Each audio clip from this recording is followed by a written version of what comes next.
Welcome back to our second hour of our special election coverage. Everyone today, I think, is making sense to the extent it's possible of what happened last night. Fair to say that most of the people watching right now, all of the people, I think, up here on this panel, I think it was a very bad outcome for the country. I certainly do. But there's a question of why it happened and what comes next. And I do actually think it's really important to be as clear-eyed as possible about why it happened and what happened. Donald Trump won a majority of votes in the Electoral College, and for the first time in his 3 presidential runs, he appears poised to win the national popular vote. But if you look at why he won, I also think it's clear it was primarily the driver, a rejection of the status quo in a period where many voters feel alienated from their leaders and squeezed by high prices. The right track, wrong track numbers were 2-to-1, people saying the country's on the wrong track. And here's the thing that's really important. They feel that way across the Western world, where incumbent parties, left, right, and center, have met the exact same electoral fate post-COVID in an era of exploding inflation that no one had experienced in 30 years. This was an election defined by a rejection of a status quo that big majorities did not like, even people that voted for Kamala Harris. Now, the thing about this is Trump and Republicans have an interest, vested interest, in interpreting this as a mandate for all of their worst governing impulses. All the Stephen Miller-style Project 2025 dark fantasies of smashing the administrative state. But those ideas were never popular. Remember, we've been through this. They were polling at 6%. Trump tried to distance himself every chance he had from them because they polled so terribly. When you wrote down what they wanted to do, people didn't like it. That was not the source of this victory. You can see it all over America in last night's results. You can see what happened down ballot in North Carolina. Voters picked Trump by a slight margin at the same time they elected Democrats as governor and lieutenant governor, attorney general, school superintendent. They may have flipped enough legislative seats to take away the Republican supermajority and veto power.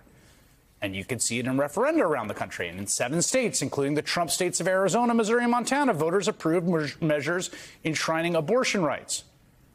Voters in deep red Missouri and Alaska also approved raises in the minimum wage. They joined Nebraska in mandating paid sick leave to workers. Just to add to all that, New Jersey elected its first Asian American senator. Maryland elected its first black and female U.S. senator. So did Delaware, meaning the U.S. will have 2 black female senators for the very first time in its history. Delaware has given Congress its first openly trans member. What I want to say is that this is a nation that, because of last night, has suddenly signed on wholesale to the far-right agenda of MAGA and Trump and the Republican Party.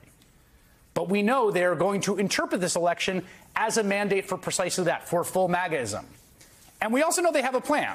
It really is a destructive plan to the American Constitution, to American democracy, most importantly to so many of our fellow Americans, mixed-status families, trans folks, women, working-class voters who are going to take it on the chin from tariffs and gutting labor law. And we also know Donald Trump is an aspiring authoritarian. I mean, the guy does not have a democratic bone in his body. He tried to overthrow the constitutional order with violence. We all saw it happen on national television. He celebrated, talked about using political violence repeatedly in his campaigns. And because of all that, we know they're going to try to do things to subvert and alter the constitutional order. But the most important thing to those of us who are committed to stopping them is to remember their success is not foreordained in any way. They're going to try, and there are going to be a lot of people who try to stop them. And the outcome of that is as yet undetermined. And I'm not saying this from some place of airy hope. We've been covering Trump since 2015. We covered his first term. He tried to do lots of bad things and failed to do them, because he is completely distractible and inconstant, because he's a vortex of chaos, because he cannot be stopped from doing stupid, self-destructive things all the time. None of that changed because he won an election. They're all the same people. He's the same guy. Are Republicans better prepared this time? Are they more loyal? Is the judiciary more in their favor? Yes, yes, and yes. But does that mean the outcome is foreordained? No. And the reason I say that is that public opinion, mass opinion, it's not a fixed thing. It's a real force, and it changes, and it flows, and it reacts to events. And even Donald Trump has backed down when he found himself on the wrong side of it. He has tried to move away from his most extreme anti-abortion position. He's tried to distance himself. He understands it's unpopular because there was mobilization against it. One of the most monstrous things he did in his first term as documented in my colleague Jacob Soboroff's incredible documentary and book, Separated, was to essentially kidnap migrant children from their families. And as the press reported this, and as the courts reviewed it, it became clear this was both cruel and illegal. And while it was a federal judge that first blocked it, freezing it, the thing that ended child separation was a full rejection by the Democratic polity.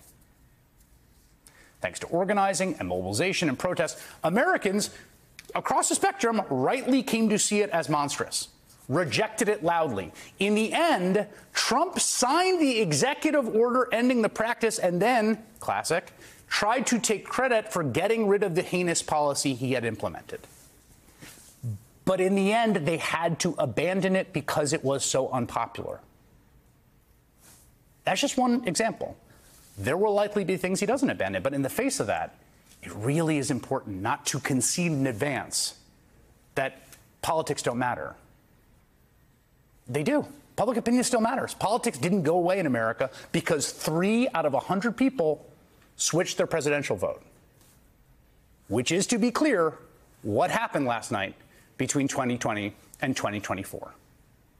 And politics depends on the work of organizing and mobilizing and persuading our fellow Americans. None of those tools have gone anywhere. In fact, all of them are even more important this time around. We have to pick them up, and we can't let anyone pry them from our hands.